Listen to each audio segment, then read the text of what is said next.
I think I'm live. This is exciting. Woohoo! First ever YouTube live stream. So I've been told strictly I've got to stick till 3:30. So make sure everyone who's going to join me is here. How are you all doing? Oh, while we wait, I want to say a big up to Lizzie Daly, who set this up. What a cool thing. I don't know how she's done it. Just like that, she's whipped up over 100 nature heroes, wildlife broadcasters and filmmakers and conservationists and zoologists and biologists to give you loads of live lessons on loads of interesting subjects. So I really hope you will check out all the other ones that are still to come. I think she's got them coming up every single day through March and April, as well as the ones that have already been on. So check them out if you haven't seen them already. I think I've got people joining me. Thomas, hello. Sarah, hi. Oh, this is good. So I'm not going to be shouting out all the way through because I've got to give you a lesson. That's what I'm here to do. So I better get on with it. How are you all doing, by the way? This is a weird time for us all, isn't it? I know it's very disorientating and very strange. But at least we're all in it together and we can all communicate like this. So I'm going to hopefully, over the next 15, 20 minutes, give you some top ideas on how you might be able to attract wildlife to your patch, something that's super easy to do, super simple, and I hope you might get on board with it. And while we're off work and off school, it gives us a bit of time to create some things at home. So I've got some arts and crafts ideas for you as well. I've written a few things down so I remember what I've got to tell you. So I hope you're all feeling comfy, get yourself a drink, settle in. This is so cool. I've never done a live stream before, so I'm a bit overexcited. So yes, hopefully you can, whether you've got a garden or not, maybe you've got a balcony, maybe you've got a little outdoor courtyard, or maybe just got a little front doorstep, back doorstep. You only need small spaces for this, and hopefully it'll bring some wildlife into the patch where you live, and you'll be able to enjoy watching it and be completely fascinated by it and be able to learn about it too. So for those of you that don't know me, my name is Naomi Wilkinson. I've been a children's television presenter here in the UK for 21 years. I spent a long time on Milkshake on Channel 5, reading out birthday cards and singing and dancing my socks off.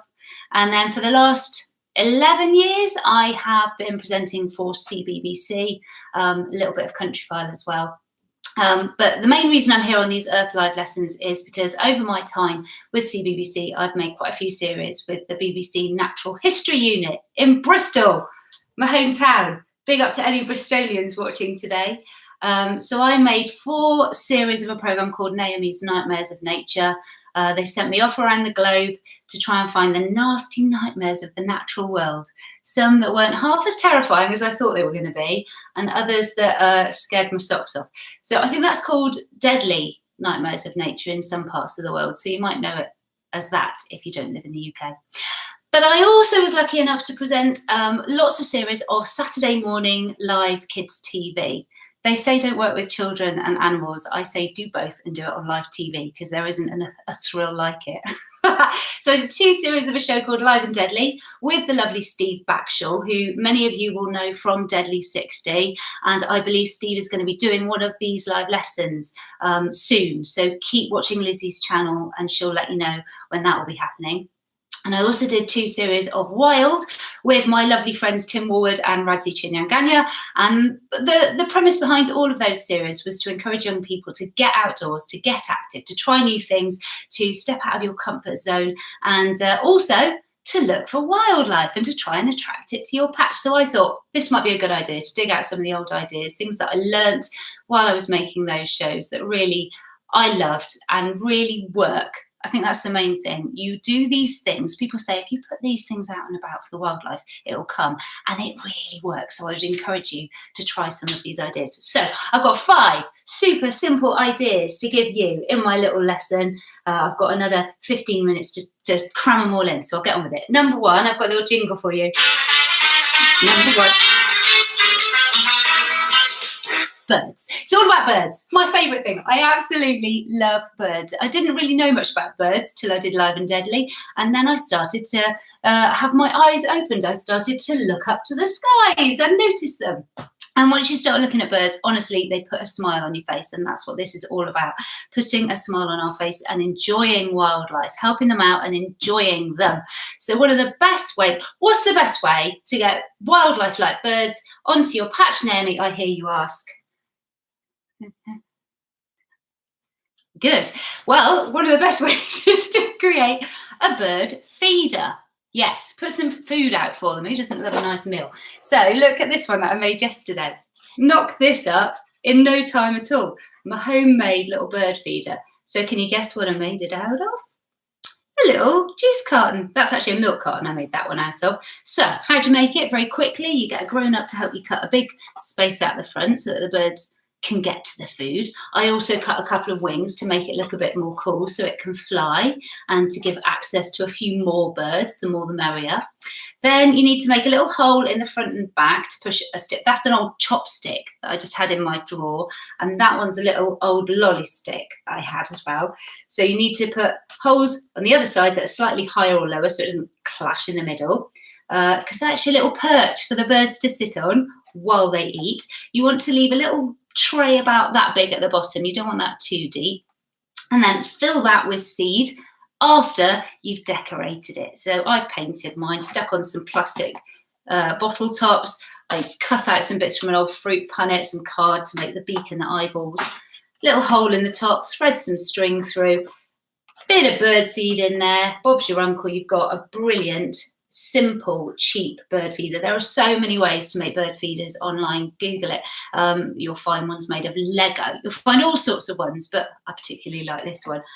So why not make a little bird feeder? Now, it's important where you hang it. You want to hang it on a branch of a tree, but when birds feed, they like to feel safe. So if you can hang it somewhere near a kind of hedge or some shrubs, some greenery, so that the birds can dart to your feeder and then dart into safety, that's when they'll be happiest. So see if you can find a good spot for your feeder and be patient, because they don't always come instantly, but they will come, I promise. So I'm going to put this one up in my garden, and then if a bird comes to it, I'm going to try and take a photo and put it on my social media, so keep your eyes peeled for that.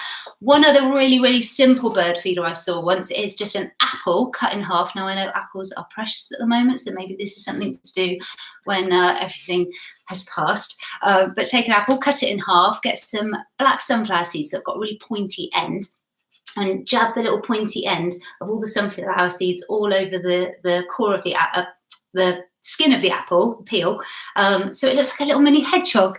And then you can just put some string around that, hang that up, super simple, and the birds will love it. So be patient, put your bird feeders up, and then watching it, or put it somewhere where you can see the birds, because then you can enjoy watching them feeding. That's number one. On to number two. Just need a little drink. Cheers. So water. Water is a great thing to put in your garden. Any kind of water you can provide is one of the best things to bring wildlife into your patch. Obviously, building a huge pond is a massive undertaking, will take loads of digging and hard work, and you need a lot of space, so leave that to the grown-ups. So a simple way you can put a mini pond into your garden is getting something like an old washing up bowl. This was in my garage, that's why it's filthy, but you could do any sort of sturdy, solid, strong bowl that hasn't got holes in the bottom. That's important. And then you need to dig a hole so you can sink it into the ground so that the top of the bowl is level with the ground so creatures can get in and out. Fill it with some aquatic plants, and then obviously put the water in once you've got it in place. If you put the water in first, it becomes really heavy and hard to move about. So put it in place first, fill it up with water. One of the main things you need to do is to provide an escape route for creatures, though, because you don't want anything falling in it and not being able to get out. Also, be aware of young children. Make sure it's somewhere safe where children aren't going to fall into it. But a good way to make it safer is to put big rocks, stones, logs in it to sort of create a little stepping stone access point in and out for your creatures. So there you go, a little homemade pond. And if you don't have space to make a pond, how about providing a little bird bath, a little bird drink? They only need a little shallow dish of water, or you could use a dustbin lid turned upside down, or maybe an old baking tray, something like that. put that out for the birds, maybe up a little bit so it's a little bit off the ground, away from cats. If you have got a cat, by the way, why not put a little jingle bell on its collar, give the birds a little bit heads up the cat's coming, and then the birds will stay safe and the cat won't bring a bird to your house, which is never very pleasant, is it? So get the water in the garden, and watching a bird have a bath is one of the best things you can see. On to number 3. Bees. Right, next one is about my favourite bees. I've even worn my bee socks today, especially for this. Right, bees. Now, bees in recent years, their populations have declined globally significantly. So we really need to look after our pollinators. They provide, I think it says, estimated a third of food is pollination dependent. So bees, butterflies, moths, wasps, they're so important. We've got to look after them. How, though, do you provide a home for a bee? Well, you can make a bee hotel. Have you heard of that? What you need to do, get a cane, like a bamboo cane. These are super cheap to get hold of, and you can do a bit of tap dancing while you're at it. So get a cane like this, because if I show you this way, you'll see down the middle, there's like a hole. So there's a little tunnel all the way through it, and solitary bees love those little tunnels. So what you want to do is cut a cane into about pieces of about 15 centimetres long. You get a grown-up to help you do that. And then make a little bundle. These were some old pieces I just had lying around the gants. They're not the perfect ones, but just to give you the idea. So tie them together. I've just used a few elastic bands to fix those together. Little piece of string wrapped all the way around that. Again, pop that on a fence post or on a wall somewhere. Now, the thing you need to do this is make sure it's sturdy and not flapping about in the wind, because the bees won't enjoy that. They like to feel nice and secure. So try and fix it so it won't be wobbling about in the wind. Somewhere sunny, dry and warm. They will be very happy in there. And then you can watch, hopefully, bees come and investigate. They might come in with pollen all over their bellies. They might take little bits of mud and leaves in to create the little cells where they will have their little babies. So you can watch that and know that you're helping out the bees. My little top tip, once you've made your 5-star bee hotel accommodation that will get a 6-star rating on Bug Advisor, is to make a little sign near it as well. Give it a name. What are you going to call your bee hotel? Put that above it. Right, bees. That's that. And you can also make a whole whole insect hotel. Where you put your insect hotel will depend on what kind of species it attracts. So up to you what you make. On to number 4. So while we're talking about bees, you can feed the bees as well. Bees need the food. So they need pollen, nectar-rich flowers. How can you do that? You can plant some. And you don't need a garden. If you haven't got a garden, and if you've got a garden, put them in the soil. Put some seeds in. Grow some flowers that the bees love. If you haven't got a garden, you can do it in a pot. Just get a little plant pot, fill it about 2/3 full with compost, pop some seeds on, bit more compost, don't forget to water it, and then watch your lovely flowers grow. Not only will they look beautiful and smell beautiful, but the bees will absolutely love them. They love lavender, by the way. That's a top one to do, lavender. They go mad for it. Do you want to hear my bee joke? I love jokes. Okay, my bee joke. What do you call a bee that's born in May? A maybe. Another bee joke. I went to the pet shop the other day and I said, hey, pet shop owner, please can I have 12 bees? And he counted out 13 and put them on the counter. And I said, hold on, this wouldn't be too many there. And he went, oh, that one's a freebie. You are welcome. Who have I got to? I don't even know. Right, plant nectar-rich flowers for the bees, and they will really thank you for it. And you can put those flowers right near your bee hotel, and then they'll be able to find it super easily. Okay, are you ready for my last one? Go. Okay, last one is the most easy one, my final one. Super simple.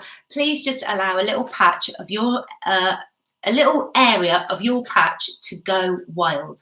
Yes, I am giving you complete permission to just leave it alone. The wildlife love it. If the weeds and the brambles grow, you could chuck in a log pile into the area. You could throw on a handful of wildflower seeds so it won't half look pretty, even though it's a little bit more messy than the rest of your garden. It will attract so many different species you get.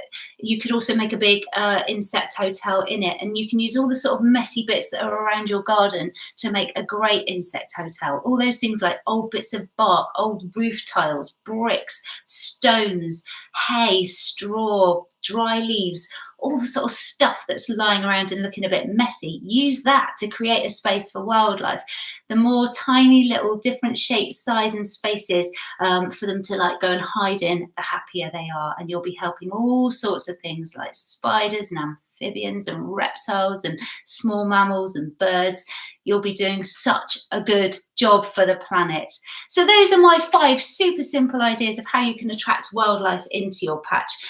And if you aren't able to do any of those things, it's not a problem. I would just urge you to look for wildlife, because I promise you, you might think there's nothing where I live, but I promise you there are tiny little mini beasts going about their business wherever you look. All you need to do is turn over a stone and you'll probably find ants or other little creatures going about their business. You could dig in some soil and you're pretty likely to find a worm or a beetle. You look up into the sky or into a tree and you will see the birds being busy. At this time of year in the spring, if you see them with little twigs in their beaks, they're off making their nests. They're getting ready to have their babies. So we might be aware of everything is a bit different at the moment. Nature is carrying on. And I think to find that little bit of headspace, to just get that moment of calm for your brain, to be able to just watch nature and forget some of our worries for a minute, does us the world of good. So I would encourage you just to open your eyes and have a look and enjoy the wildlife that is right on your doorstep. I've got a few minutes left. I don't know what I'm supposed to do with the last few minutes, just to remind you really, this is me. Just going to have another little sip of water before I go. Nice. So those are my little channels. If you want to come and find out what I'm getting up to, there you go. I'll leave that there for a second so that you can find me on any of those things. Remember, Lizzie has got loads of great speakers coming up. She's had such interesting subjects by such great speakers. So these Earth Live lessons are available for you to use over the next few months. I hope you will all stay happy and safe and well. Keep washing your hands and let me know how you get on with attracting nature to your patch. I really want to hear about it. Thank you for watching, everyone. Bye.